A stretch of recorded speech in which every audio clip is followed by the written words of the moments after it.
2017 Taroscope with me, Tina from tinaheals.com, and beginning the first week of December, you have the World card, which is amazing, Scorpio. You may have had it intense with Venus in your sign, and Venus may have felt slightly disruptive. You must remember that Venus is a malefic in Vedic astrology. So, I mean, depends, really how your natal chart is, but it could pose to be a challenge sometimes, love, money, and stuff like that, okay? So, with the World card, you have everything. As in, everything is accessible to you. You are enjoying the dance of life, okay? And basically, this speaks of completion. This speaks of fulfillment. This speaks of wholeness, healing, becoming whole, abundance, achievement, ecstasy. So yeah, this is a very powerful energy signature for you, Scorpio. And with this, we've got the past lives card from the Osho Zen Tarot, which is actually about our past lives, of course, and the discontinuity that we feel from life to life, and the deep mysteries of past life. But somehow this card is in reverse. So your past life energies are not opening up for you, or there's some clearance that needs to be done with past life energies. So to achieve this sense of completion and achievement, you are, Scorpio, advised to look at your past lives. You are the sign of reincarnation and death and rebirth. So this is a very important motif for you in December, Scorpio. Okay? And in your spiritual department, you've got the Octagon, which is card number 51, which is 6. This is actually the geometry of the goddess. This is womb geometry, okay? And Octagon is 8. So this tells me that this is inner child work, all right? Octagon is inner child work, a very powerful inner child work happening for you, Scorpio, with past lives integration. You can work with past life regression therapy.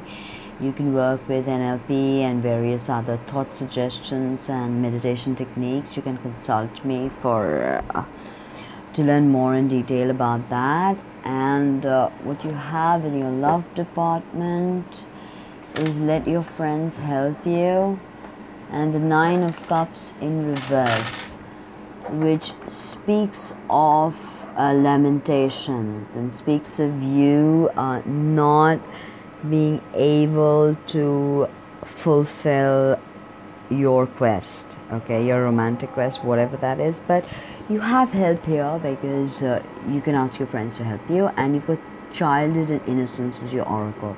So I can see with this whole first week is essentially getting in touch with your roots, your inner child, and healing from whatever trauma, because your past is coming back. And past life in reverse means you have to deal with ancestral karma. And of course, the Octagon is child, the innocence. There's actually no reverse aspect to this card. This is the geometry of child and inner child work. So this is echoing it, this message actually. The whole week echoes this message. So the second week for you, Scorpio, is King of Wands in reverse and integration. This is powerful. The King of Wands is structure. Kings are about structure, and Wands are fire signs. So this could literally be a person who is withholding support from you, a fire sign person literally withholding support from you. And it could even be that you are challenged and you are someone withholding yourself from reaching your full potential, because the King of Wands works both ways. You are either being suppressed or you're suppressing yourself, which has to do with your creativity, and Wands are all about creative energy, and Kings give structure. So yeah, our fifth house issues could even be children. So integration here from the Osho Zundaro speaks about the yin and yang, the Ira and the Pingala, and the solar and the lunar nadis balancing. So integration, balance, I think, is the key word for you this second week of December, crossing over. This card, this is the fruit of life. This speaks of other dimensions and ancestral calling.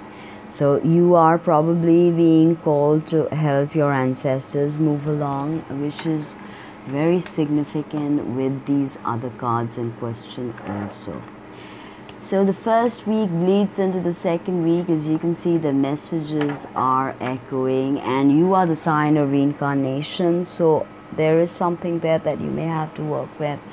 And in the love department, you've got to give your relationship a chance, and the Chariot in reverse, which means that you do not have the necessary action or implementation to go forward with having a more fulfilling relationship. So you want to maybe give your relationship a chance and work on your partnership, but you're unable to do that with the Chariot in reverse. This usually speaks of course, imbalance of yin-yang polarities too. And Chariot in reverse means action is stagnant. There is stagnation, and you've got the Oracle as activation, wind energy. So whatever it is that needs to be activated to reverse this energy, that is what you need to work. You can work with PLR sessions. You can work with body work and dream journaling. Of course, this is what you need to keep in mind. And the third week starts with death, which is your card. This is the card of Scorpio, and you've got a Rebel, which is the card of Uranus. So death here does not literally mean death, of course, but it means endings and new beginnings. So every single time death occurs, new life begins.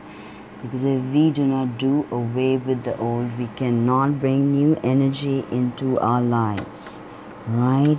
So the death card here in the third week of December is not something to be afraid of, because death is also the ultimate fundamental reality. So it's something that you have to work through. Also echoes your past life cards and your inner child work actually. Could even be you will put to death some redundant ideas and obstructions that have held you back, the Rebel. So this is Uranian energy, and this tells me that you may need to really be more innovative and understand where revolution begins for you. This figure is breaking away from chains and taking the fire of knowledge, and it's got a phoenix right next to it. This is a very complicated symbology. But Osho Zen Tarot cards are very complicated, because you've got Osho with tremendous understanding of Tantra and tremendous understanding of psychology, and of course bringing together very many facets of understanding and Zen philosophy. So yeah, these cards are very multi-layered, and here what you need to figure out is how can you break away from the mundane patterns that do not let things that need to die. Some things need to end.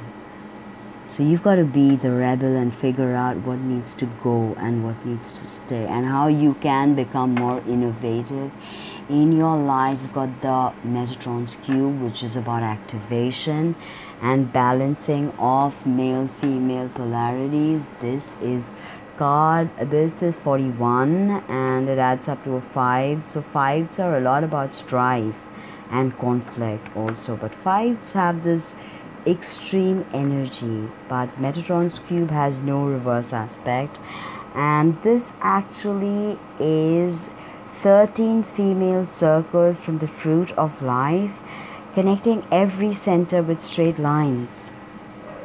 And this shape is known as Metatron's cube, right? So this, viewed as a three-dimensional configuration, spirals your consciousness. And this, in the most 3D mundane sense, is of course balancing the yin and yang and understanding of community. So what does community mean to you, Scorpio, in the spiritual sense? Because Francine Hart's Sacred Geometry deck is very, very spiritual, and I usually use these as spiritual signifiers. So what does community mean to you? 11th house, okay? And in the love department, you've got new love. So a lot of people are gonna meet someone new, and you've got the Hanged Man in reverse, alright, which means that a period of stagnation is going to end, and you will be able to start on a new journey in your love life, right? So you've been through the worst, but just to wait a bit more, and you will be able to see that you have new beginnings, which is the third week, okay? And now getting to the fourth week, we've got the card of Sagittarius and the card of Gemini. We've got both major arcana cards, right? And what does that mean? That means that right now we are in Sag season with a lot of activity happening in Sag, with Mercury's just gone retrograde on the last degrees of Sag, conjunct Saturn, conjunct the galactic center. So there's a lot of information that's flowing right now. Karmic codes are being cleansed and erased. So Temperance here speaks of healing, but there is a need to wait. There is a sense of patience that you have to develop, okay? And there's a sense of waiting for the right moment before you can move, because you have to allow self-healing, okay? Before you jump into anything, you have to allow self-healing. That is very important for you, because the self-healing is I think echoed in this death card of your third week. Very much so here, this healing may have to do with community or family, and of course this these cards that you had the first week also signifying past lives in reverse. So yeah, there's this sense that you will have to work through this energy. Now the Lovers is literally that, meeting someone new. You had that in the third week, or it could even be strengthening a relationship that you have. And this is the card of Gemini, so it could be somebody who's Gemini, Sun, Moon, or Ascendant. And this also is this has got the geometry of the Sri Yantra in the middle, if you can see. So there's a connection of the yin and yang with this. There's a sacred union taking place in the fourth week of December. And look at that, in your spiritual path, you've got the golden mean spiral, you've got the lotus, which signifies that out of muck, something as beautiful as the lotus can birth itself. And in every seed of lotus, there's a prototype of a whole new lotus plant in there. So this is like a fractal of a fractal. So divine doorway is asking you to look beyond the mundane into something beyond what your five senses can get, right? Beyond what you understand as real. So what lies beyond that? What is divine for you? Okay, that is what you need to understand. You've got in the romance department retreat, so this could mean that you may need some time away with your lover, or you may meet someone at a retreat, however that works out. And with this, I think there is a sense of loss and dissolution. So the retreat may be important for you to voice your opinion with your partner, but with Mercury retrograde, be careful of what you say. But when Mercury is retrograde, there is, and with Saturn conjunct, there's huge scope of you voicing your opinion and actually being heard and actually making conscious changes with it. So Five of Pentacles is disillusionment, is lamentations for what life could be but what isn't. And this is fire, which ends the reading for you, and this just speaks of awakening the inner fire within, right? That is the message with this, and that's a Shungite. And I have some beautiful Shungite which I energize and ship all over the world. So if you're interested in knowing more about, say, a peacock crystal or a moonstone, then do email me on tina@tinahills.com. It was lovely reading for you, Scorpio. See you next month. Good night. Thank you.